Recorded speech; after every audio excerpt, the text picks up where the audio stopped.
উপস্থিত আজকের এই লক্ষ্যকারী সংবাদ সম্মেলন এবং আমার স্থানীয় লোকজন যারা এখানে আছে সবাই থেকে আমার সালাম। আসসালামু আলাইকুম।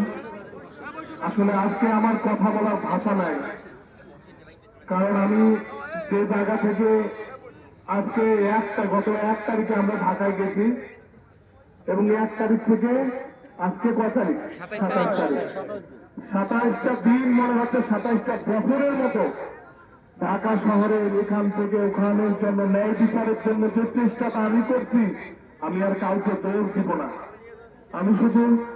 আমি চাচ্ছি যে এখানে একটা ন্যায় বিচার পাবো, কারণ আমার এখানে অধিকার আছে। আমার বাংলাদেশের নাগরিক, আমি বাংলাদেশের ট্যাক্স পেয়ার, আমি প্রতি বছর বাংলাদেশের মানুষের জন্য কাজ করি। আমার ইন্টারন্যাশনাল অঙ্গনে কিছু পরিচয় আছে, আমার কিছু টুকটাক ব্যবসা বাণিজ্য আছে।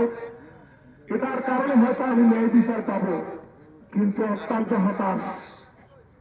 আজকে দেশের যে অবস্থা, এখানে হয়তোবা আমি সব এলাকার কথা বলবো না, আমার এলাকার কথা বলবো।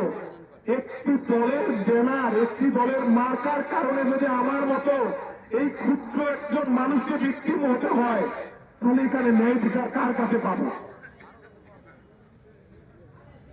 এখানে একজন সাধারণ